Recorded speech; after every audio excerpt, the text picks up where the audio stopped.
What's up, everyone? My name is Joshua T. Berglan, and welcome to the World's Mayor Experience. Today, I am honored to have a co-host, Princess of Bumby. Of course, I'm honored to have you here as well, Joshua. Wait, you're honored to have me here? Oh, I am a guest, and I am a guest of yours, but you're a guest on my show, and you're gonna co-host with me. Of course, today it's a wonderful day. You appear to be our co-host, August visitor today in Bamenda. Yes. Now, we didn't even know we were going to do this until last night when we were putting together the complete details of the business plan for what we are doing at the Royal Echo Village. And you said, you know what we should do? You said this, not me. I'm usually the one that bugs people about doing a podcast. You go, we should do a podcast. And I go, well, that's a great idea. So what we've done is we've prepared some questions, basically all the things that I thought you would all want to know from my perspective and her perspective, because we're two different pieces of the puzzle here. I don't know everything. She doesn't know everything, but together we have a complete plan. Yeah. And I'm really, really excited about this. So the questions she asked me are going to be different than what I asked her. And then at the very end, we're going to basically ask the same question and answer it from our own perspectives. Mm-hmm. It's not rehearsed. The questions were made this morning, and it should be a lot of fun. I have no idea what this is going to be like, but what this is going to do is take a deeper dive and really a different fun perspective, a fun way of talking about a business plan. And the business plan, of course, is going to be shared in this episode. You're going to be able to see it. We're both very excited about this. This is what I came to Cameroon for. But you know, since I've been here, I've realized that there's a few more layers to this mission than I thought, but this grand vision is what supports all of it. Yeah, and this is also going to help you answer some of your questions which you've been having doubts, needing answers, but not knowing the right way or the right person to channel your questions to. We just hope that today's podcast should be able to provide answers to some of your questions. Thank you. All right. So you get the first round of questions, and then I'm going to question you. You ready to do this? Sure, I'm ready. All right. Okay, so this morning I'm having you here, Joshua. My first question goes to you. You call this a franchise, not a charity. Most people hear Eco Village and think of donations. Walk me through why those two things, franchise and Eco Village, belongs in the same sentence. May I know why? Oh yes, I like this answer. I mean, I love getting to answer this. Okay. First of all, I think charity's dead. Having worked in ministry and seen what it's like for smaller ministries and even smaller nonprofits to survive, they're desperate for every single donation. And without a donation, they don't exist. I know what that's like. I started a nonprofit media organization, and I was never comfortable asking for donations. And even though I should have, the people that we were serving were not the people that could afford to sow into us. So without outside big donors, we had no chance of survival. But that said, the minute you start working with those big donors, you surrender a lot of control because they want something back. There's a reason why the world's most powerful nonprofits and biggest ministries in the world, they do things a certain way. And you start looking into their numbers and where the money goes, a lot of that goes into big parties and things like that. So I believe that model's dead. So the thing about Echo Village is this. For me, that means it's keeping it natural. This is the source. This is what the original idea, the purest form. And because we're going to Bafut, we're really trying to preserve indigenous culture. We're trying to preserve the wisdom and the knowledge that has been around this area for so long, even before the Germans came here.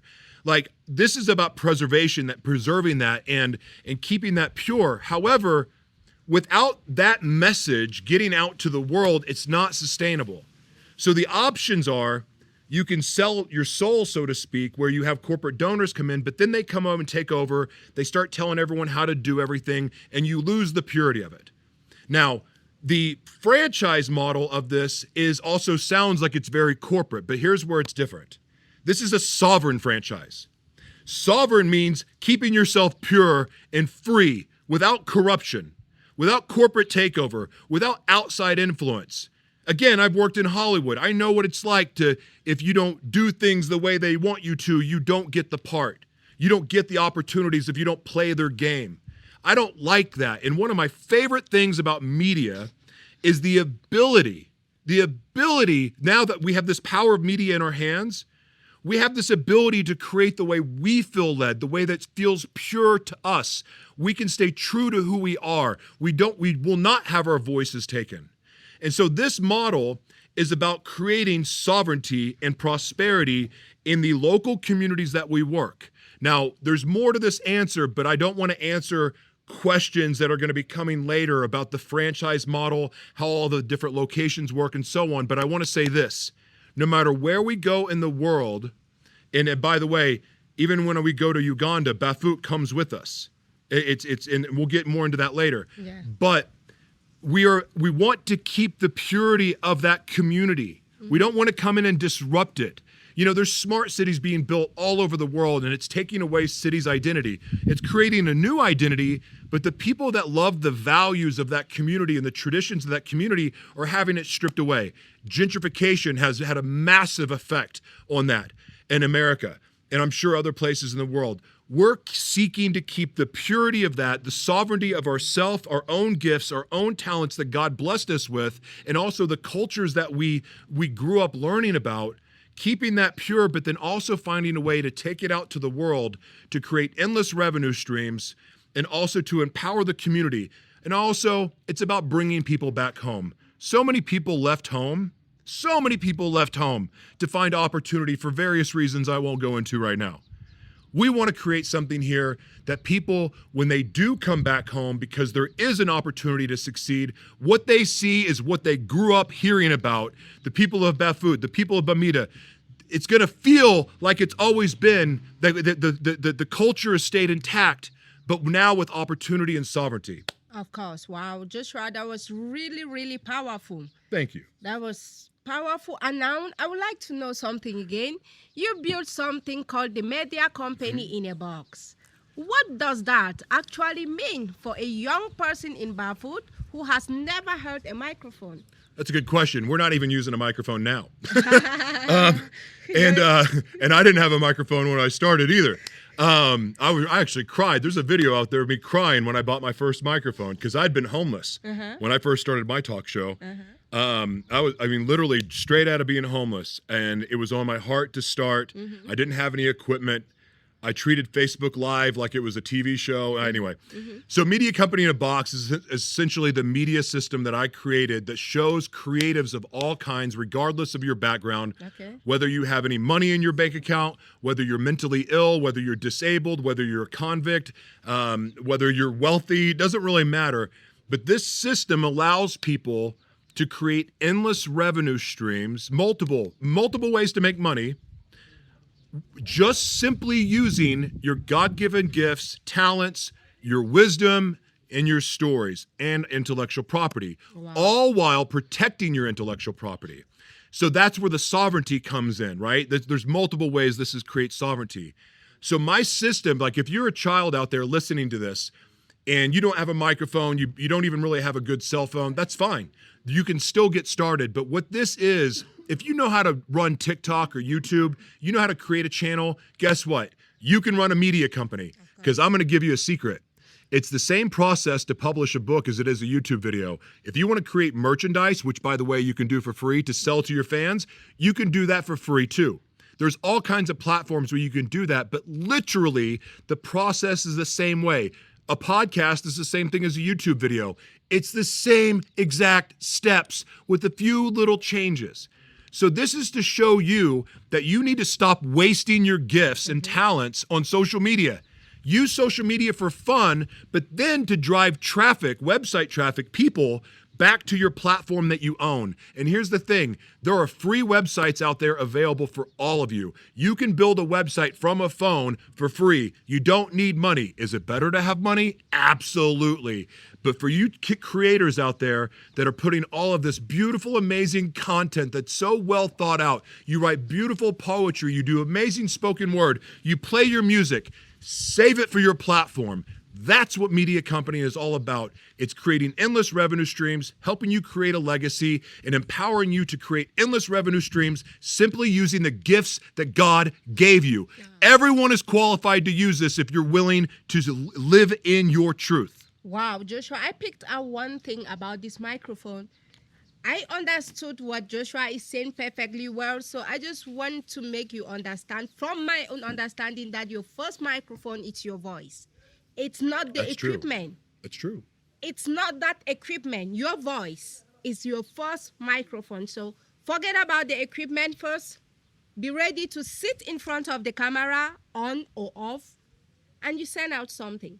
Oh, yeah. And even if you don't have a phone, there's ways to get started. Of course. But that's another Way. subject I could talk about for an hour. Of course, Joshua. I have another important question for you. You know, today is your day.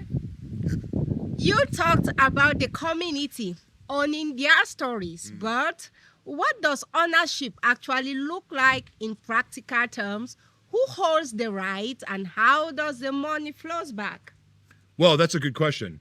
So look, when we put our content on platforms like YouTube, Facebook, X, Twitter, we don't really own it. I mean, if you think about it, like even if you're monetized on those platforms, which is very difficult to do, you don't get everything that you're worth. You don't get all the money. So even though to be able to host your own video, it requires storage. You got to buy storage. You can't do that for free. Okay? You can't, if you're publishing a book and you publish it for free, which you can do. Well, when you put it on Amazon, sure, you have the copyright, but to me, it doesn't feel like ownership when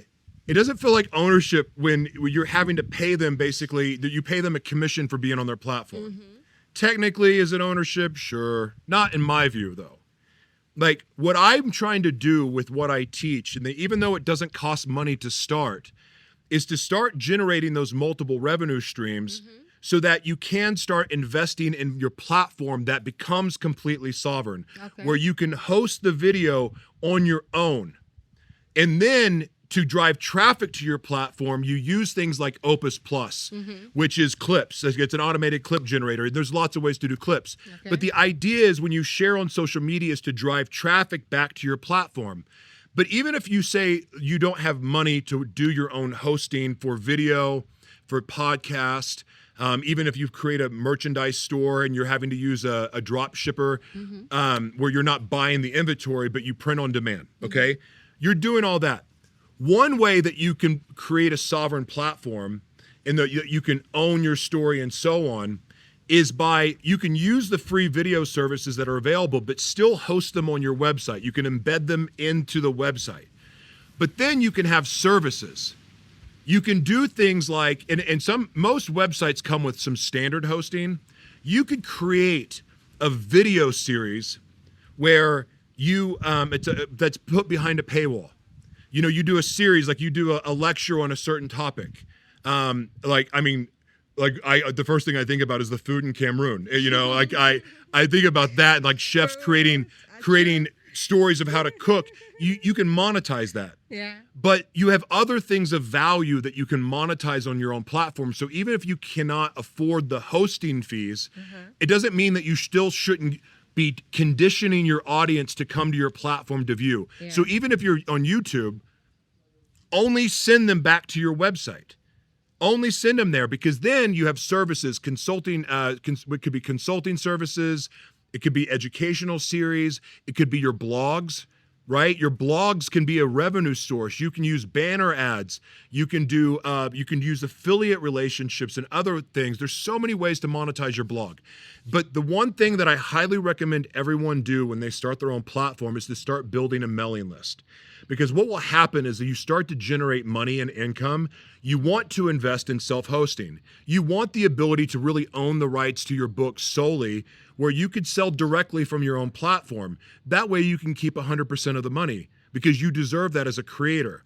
You may not be able to do it all at once, but you can do it in increments. I know what that's like. I know what it's like to self-host. And it was being able to charge 99 cents a video and getting all 99 cents for that was kind of cool. Or if I did a monthly subscription, keeping all that money was great. There's so many different ways to do it, but my book, Media Company in a Box, goes into all of the detail of how you can do it. It goes all through all the free options, the inexpensive options, and then, of course, if you have a larger budget, how to do that as well.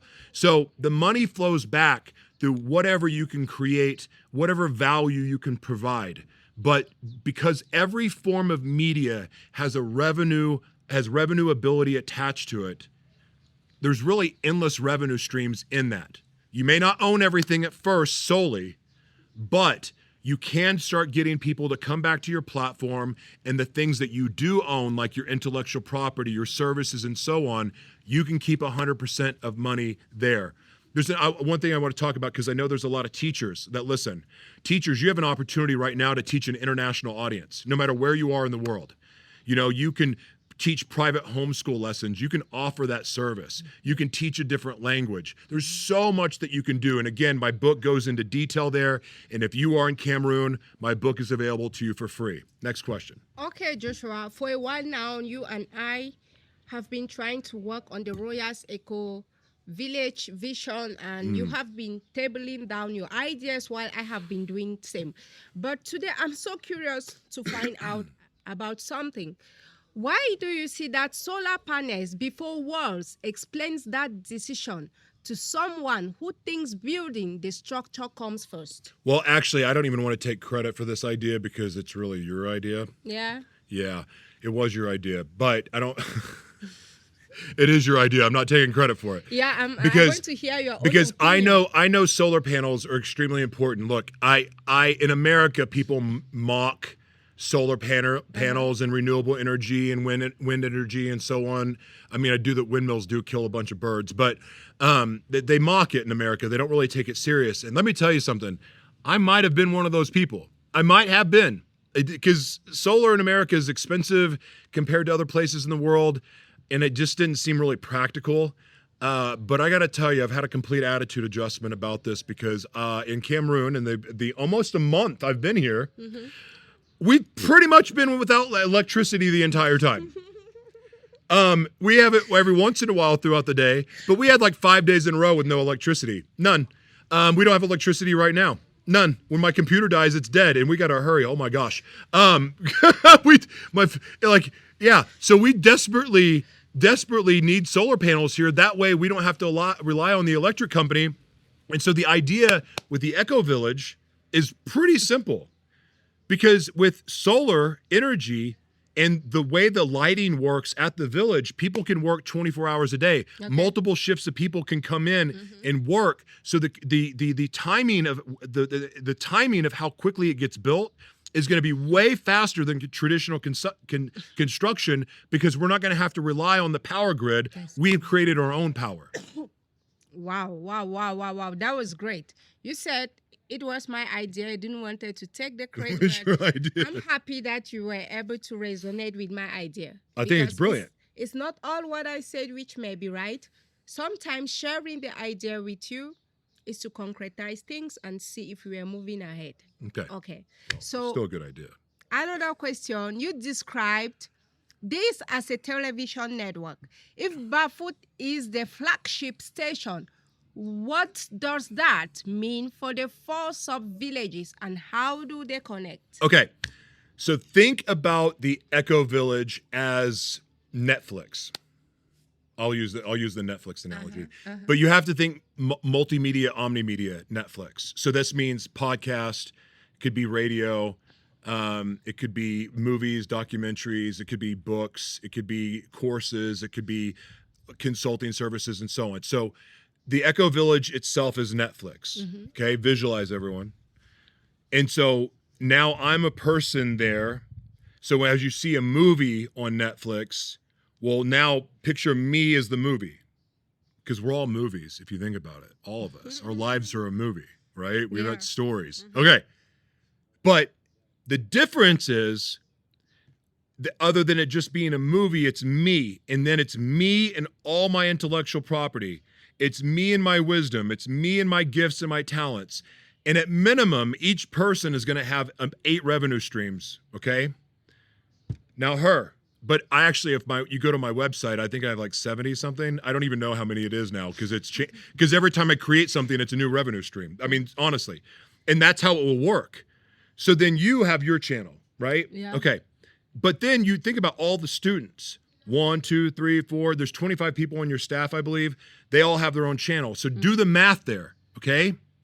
So now that's one gigantic media organization right there with multiple revenue streams. The difference is instead of Netflix making all the money, in our system, the creator of the content, the one that has the wisdom, the one that has the value, it's them that benefits. They're the ones that make the majority of the money. The house, Netflix, the Echo Village, they get their cut, but it's not the majority. Because to create sustainability and sovereignty, the creatives need to be able to make money. They need to be able to have the endless revenue streams. And it becomes the Netflix or the Echo Village, it becomes their responsibility to not only take care of the talent and take care of the gifts, but also to create the community where it's a self-contained, self-supporting ecosystem that helps everyone rise together. Now, let's skip to the next question.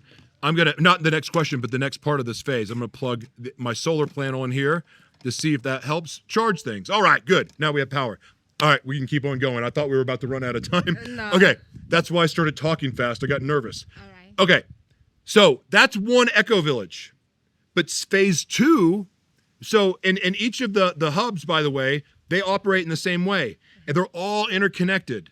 But when we go to the next community, the team in Bafut, when we go to the next community, which is in Uganda, at Nakiville, working with the refugees there, and Pastor Bob, God bless you, Pastor Bob. And I know y'all are watching. I love you guys so much. You're so talented. Your voices are so beautiful. And everyone watching, you can go to my website and you can see them on the homepage. Their beautiful voices singing. It's amazing. Anyway, but when we go to that location, think about a McDonald's franchise. Think about a Walmart franchise or any other franchise that's famous in Africa. I don't even know. But that hub will operate independently and they'll be sovereign. It will be in their identity. It won't look like Echo Village. It's going to look like Uganda. It's going to look like them and how they represent it. But we're going to be a family of networks. We're going to have each other's backs. Our team is going to go there to support their team. And while we're there, we're going to learn about the culture there and take what we learned there and be able to pour it back in Bafut. And because this is going to be broadcast, not just individual on platforms, it's going to be its own Netflix. And eventually it will be its own virtual reality experience like a metaverse world. So then we can all throw events together in the metaverse. Or if we do concerts or events, we can do it together and we'll simulcast where we're working together. So we'll be in each other's network and we'll be there to support each other, to share value and ideas, but also it makes us financially stronger like a franchise so that we can help each other out. Now, the mothership, the epicenter will be in Bafut. This is the first location. And also, if you've been to Bamida and you've been to Bafut and you've been to Los Angeles, you will realize just how similar they are. The energy is the same. It's the same vibe as far as talent, music, the arts, acting, all of it. It's the same.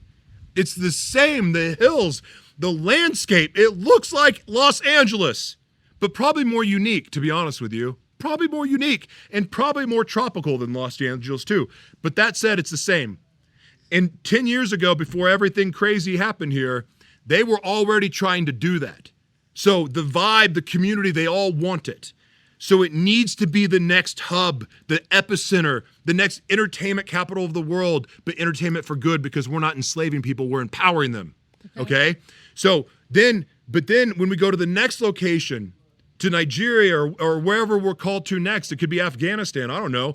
I mean, my goal really is I want to take care of Africa first because I want to see Africa rise and Africa as a whole become sovereign because dadgummit, it's about time to kick all the invaders out and let Africa stand on its own and then be able to truly offer the value to the world because frankly, the world should be coming on their knees to Africa and starting taking care of Africa instead of stealing from it.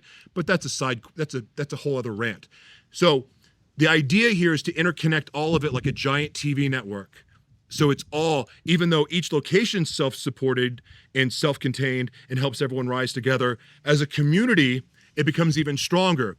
And the bigger we get, the more strong, more powerful Bafut gets. And when someone tries to come and mess with it, forget about it. They got no chance. Because think about this. The current media, and even though it's eroding, the current media, all the power has lied in the hands of a few people. The few people. And look what they've done with it. The propaganda, the lies that they've sold to the world. Okay? And it's been going on forever. Forever. My goal when I started this journey was to take that power that lies in the hands of a few and explode it into the hands of millions of you, to become sovereign and independent, financially free, and be able to live in the God-given gifts and talents that God blessed you with. Okay? To live the life that you were created to live. By the way, I don't know how far I want to go into this, but this is also the answer to, people talk about the biblical beast system, where they're going to enslave people and people will be on universal basic income. That's the only option most people think is going to happen. But if you understand the creator's economy and the storytelling economy, that is your way out of it. That is your alternative, because even the financial system that we're using is sovereign. So anyway, I could talk about that forever. Did I answer the question? Perfect. Okay. There's something that's making me more curious. We have all these plans. We have everything, the vision. Now, the challenge is the resources. Yeah. If we can get the right resources, nothing is achievable, because all the action work that we need on the ground requires resources. Yes. So this baffles me.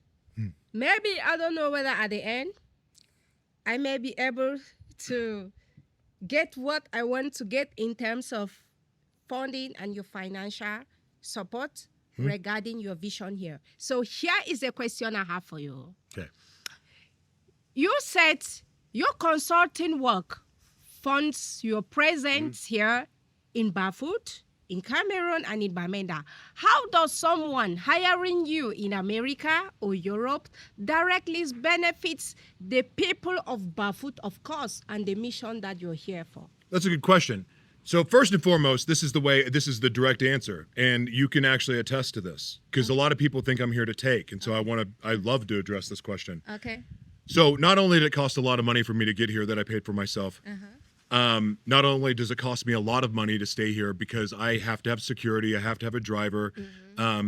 The house I'm in, there's multiple people here. Like, it has to be a secure location. All of the food and so on. Like, I mean, the team that's being fed, like, I don't sweat that. That's all part of it. So it takes money for me to be here. And I'm not charging anyone I work with here. So my services are helping me stay here to serve, to teach, to give away these resources that I'm talking about. But then any extra money I make, I'm going to be reinvesting in this, because even if it's being able to bring in more staff, me being able to bring in people to help me, if it's being able to have, I don't know, nicer food, it's reinvesting back in the community, but also keeping me here, because I'm already giving away my resources. I'm already giving away my time. I'm giving away my books. So a lot of the revenue streams that I could have here, I don't take. So it's really about helping me stay here to continue do the work. That's why I'm using my services to help fund this. Now, we have our separate investments, though, like where we need by also keeping me here, I do want to talk about this.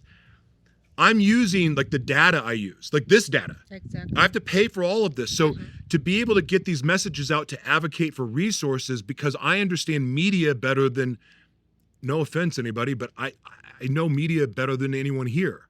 I just do. I wrote the books on it. I wrote, especially the future of media. So I'm using all of those skills to attract resources through every form of media. And guess what's happened? And she will be able to attest to this.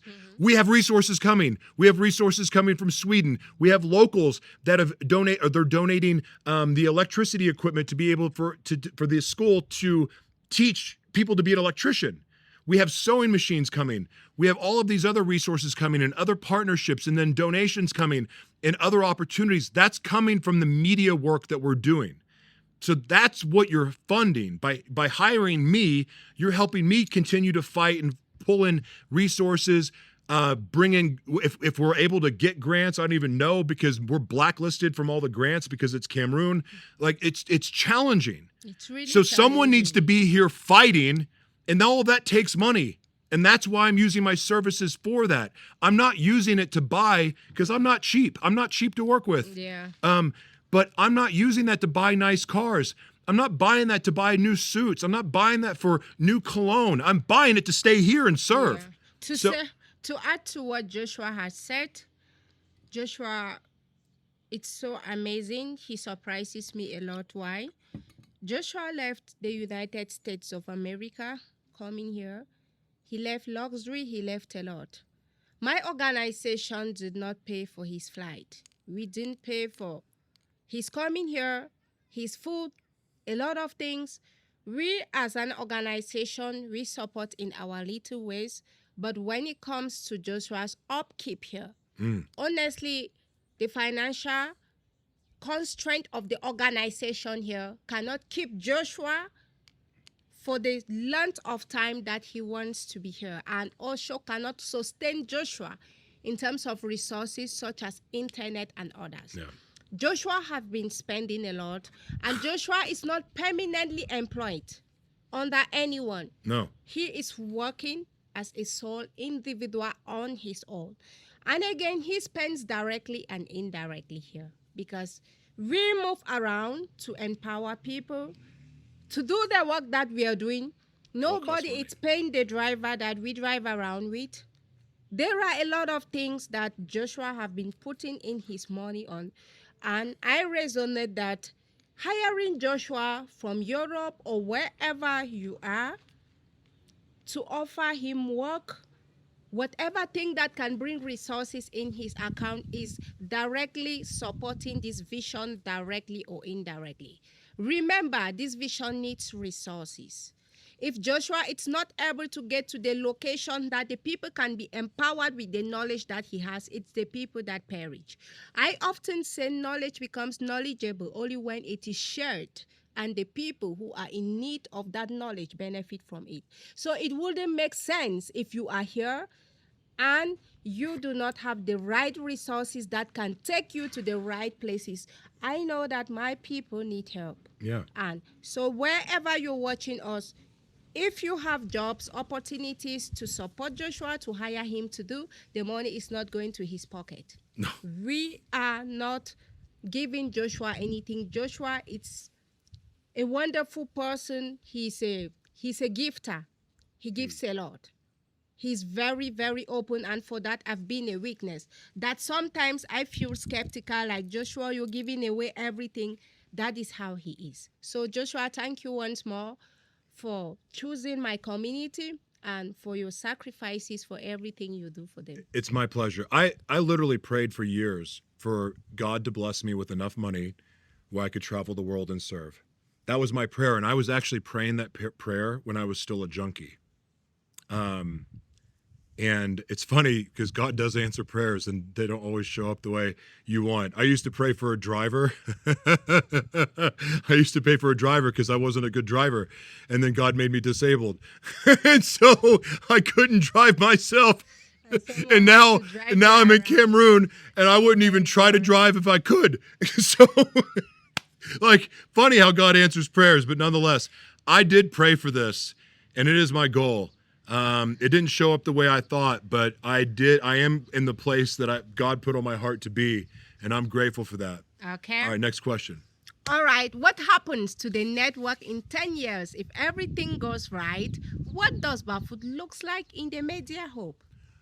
It looks like, so in the same way that people go to Hollywood to pursue their dreams, and I was one of the people, by the way.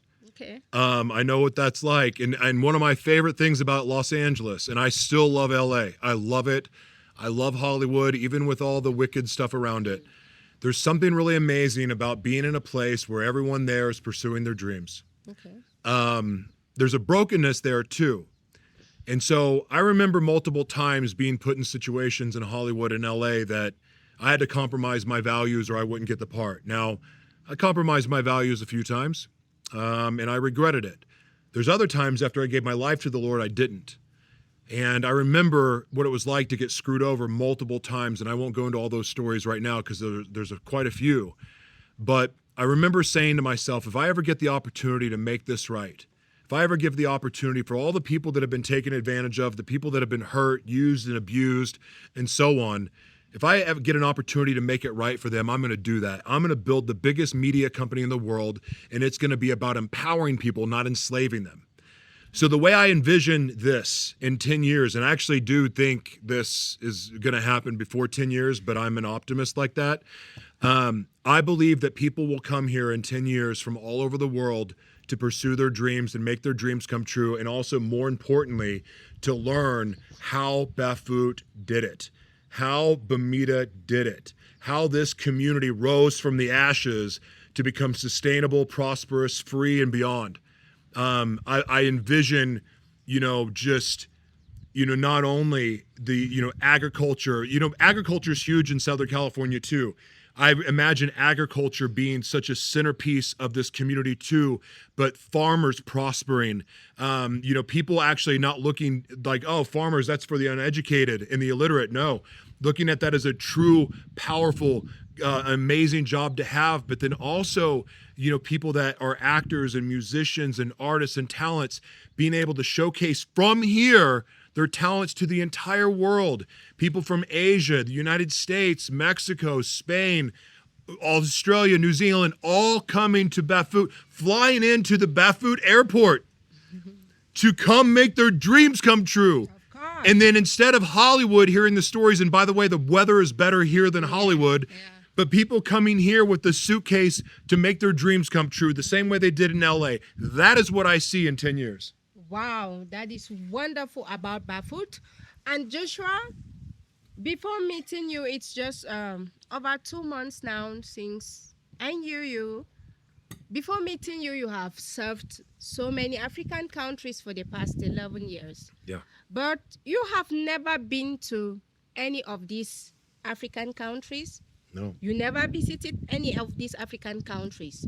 What really was so special about Bafut that attracted you within the shortest length of time? I think just after having the interview with you, it didn't take up to a month again and you found yourself here. Mm-hmm. So I would really like to find out what was so special about Bafut that attracted you, where before meeting you, you've been working with Ghana, Nigeria, and many African countries. Yeah. But the moment I showed up in the picture, Bafut became that first priority where you prioritize and you relocated to. What brought you here? Okay, so I have been serving virtually for many years now, and I had many opportunities that I thought to go to Africa. I actually thought I would be in Nigeria first because I'd worked with Holt Prize for several years. My book was used, and the first rendition of my book was used in a Nigerian college where I actually translated my book into West African Pidgin. I, of course, used a professor and AI to help. But I thought I'd be in Nigeria first, or even Ghana first. I didn't even know anything about Bafut until I interviewed you. Okay. And when doing research for the interview, I was like really blown away with what was going on here. And I had no idea, like, how is this even happening? Mm-hmm. And how did I not know about it? But it was halfway through the interview with you that I woke up to the fact that we shared a vision. Mm-hmm.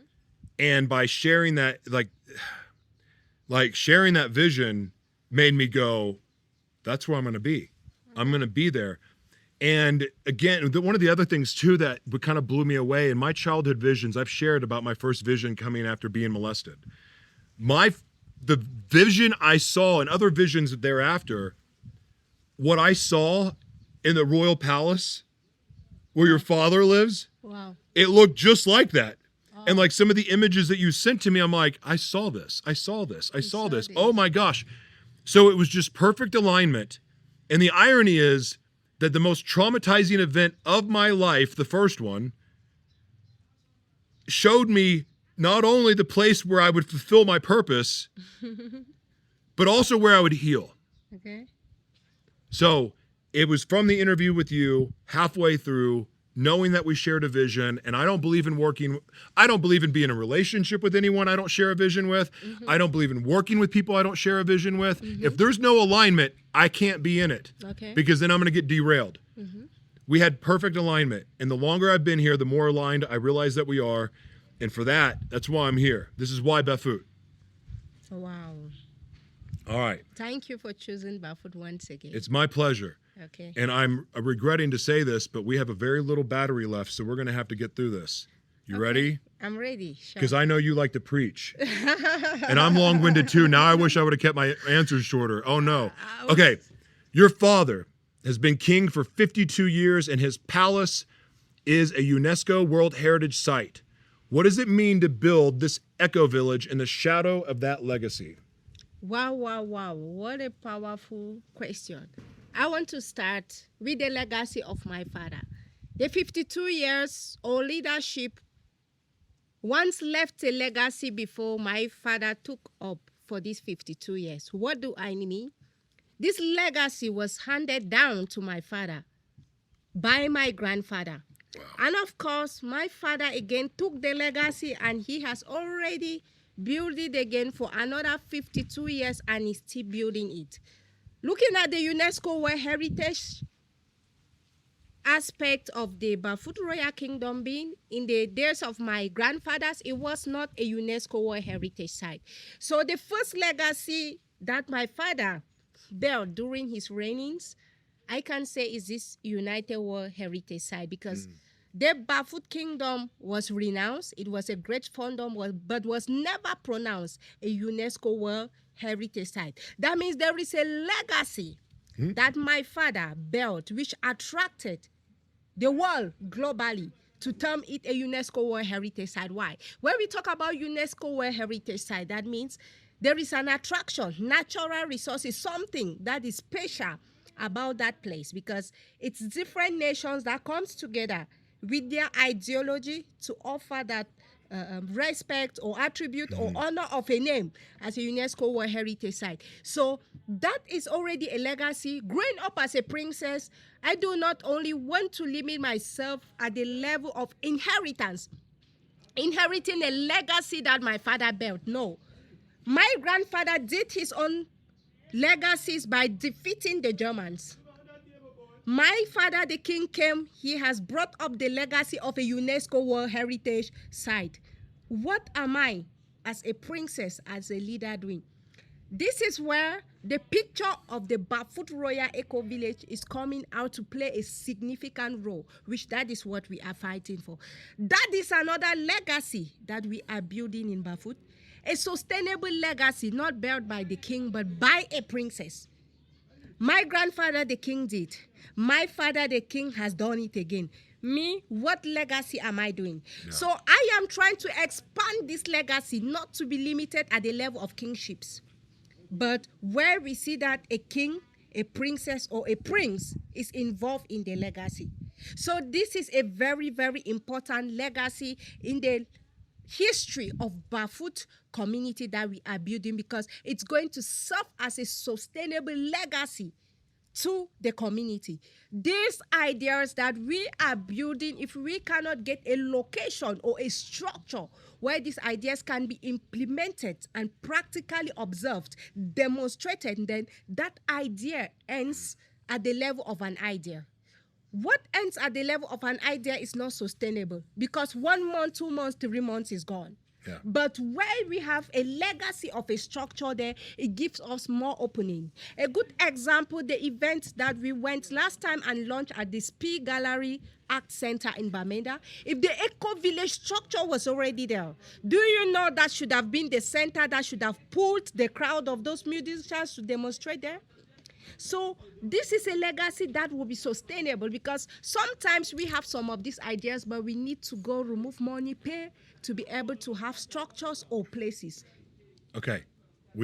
I want to get through these questions. Okay. So we got to go quicker than this. I'm so sorry. We're going to run out of battery. I don't want to do that. Okay. So Bafut has 54, and that was a beautiful answer. All right. Bafut has 54 sub-villages and 580,000 people. Why Nachum? Why is this specific piece of land the right place for the flagship hub? And I hope I said that name correctly. Nchum. Nchum. Okay. It is the right place for this eco-village because Nchum is one of the communities found in Bafut. And the environment which this Nchum eco-village has been pointed at as the right location is the right place. An eco-village is a natural environment which has so many things that attributes to make it be an eco-village. Looking at the Nchum environment, it has all that which it takes to contain that eco-village. The beauty, the natural rivers that flows around, the rocks, the valley, the hill, the farms itself, the nature that surrounds that area. It's not about beautiful structures. It's about something natural. Yeah. So looking at this location and also setting up this place there is going to attract more development, transformation, because the area is abandoned, is isolated. It's mainly for farming. But by the time this eco-village is set up, it's going to attract development, attract people to come there, set up businesses and other things, which is going to gradually transform that area from an abandoned, isolated area to a busy place. Amen to that. Amen. The indigenous agriculture knowledge in Bafut, which has been lost since the conflict began, what are you fighting hardest to preserve? I'm fighting hardest to preserve, first of all, that mentality that the culture has been lost. Because before anything manifests as a reality, it is a mindset It's true. that is transformed into an action.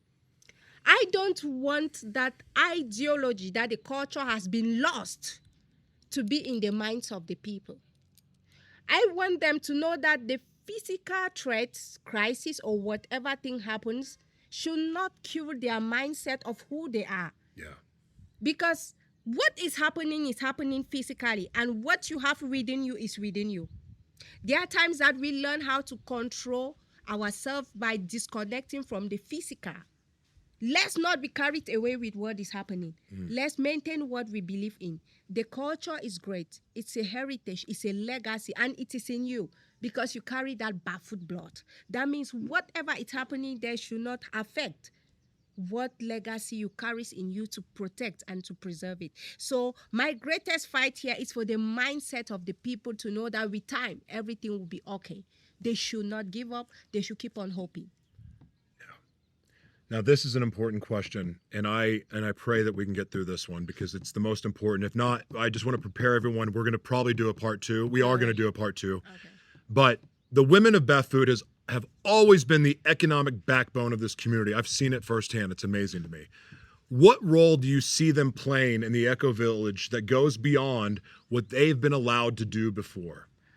The legacy of the women of Bafut, I first of all want to start with the historical facts of the founder of the land, the current palace itself, Bafut. That legacy started during that reignings because the woman who founded the current palace was a woman, and she was a princess. That was the one they buried? Yeah, she was. Oh, that's the most amazing story ever. She was a princess. So we already started seeing that women were into leadership, but the Bafut people were limited with the knowledge of seeing that leadership, just like what is currently happening in Africa now. Most African countries have not yet accepted the leadership of women. But by nature, the leadership, the flag, was already rising up and showing something that women from the Bafut land are leaders. Can you imagine a community where there are brave men, healthy men, in fact, all categories of men, and yet it is a woman that finds the treasure where it is now named the Bafut Royal Kingdom? He founded that treasure. So that was where I saw that by nature, women from Bafut are great leaders. And I'm glad that they grew up inheriting that nature and they did not abolish it. Why they grew up, they felt so motivated with that ideology that a woman founded our great fandom. Therefore, we are great people. We must continue to protect that legacy. with that mindset, more women got involved into agriculture. Not only agriculture, economic as a whole. Women are great business people in the Bafut community. Yeah. They do a lot of businesses, and the success of most men in the Bafut community comes through the support of their women. Why do I say so? Behind every successful man, there is a woman. So these women, they believe that the Bafut community, which is a royal area, has 80% of its activities involved around agriculture. Why? Not everyone is learned.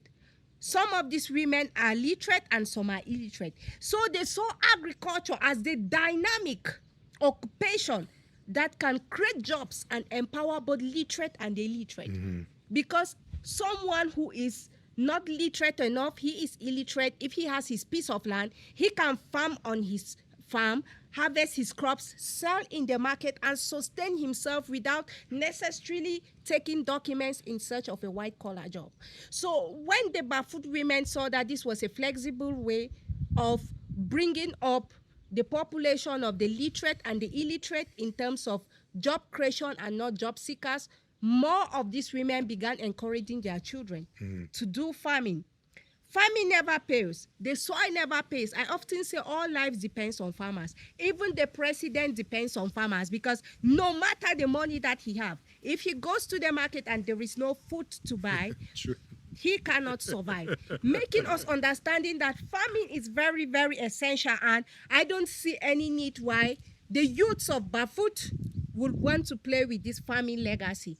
Bafut produces one of the highest tons of gingers in the northwest region. When it comes to ginger production, it comes to cassava, we do gari, we do water fufu, we do a lot of things. So agriculture is one of the things that we are preserving to continue demonstrating at the Royals Eco Village site. So I think this explains the vital role of farming and why these women continue engaging themselves there, because it facilitates and creates jobs and take away idleness from the community. Well done. Well done. All right. So here's the thing. We're running out of battery. Completely unpredictable, but I totally forgot there was no electricity when we started. So we're going to do a part 2, which I have no problem doing. So when we do this, we're probably going to look different. I'll have different clothes on. She will too. If I knew we were going to do a part 2, I would have said that at the beginning, but we didn't. So, We didn't know. But here's the thing. We get to be adaptable. We're going to do the best we can with what we have. This was fun. Thank you. We didn't even practice, and it was like we've been doing this before. Well, thank you all for watching. And again, in the show notes, in the article that's created for this, the business plan and what we're doing is going to be included.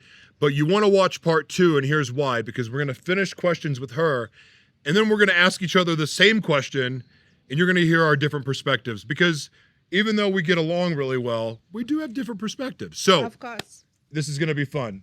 So you ready for part 2? I'm sure. All right. So whenever we have electricity again.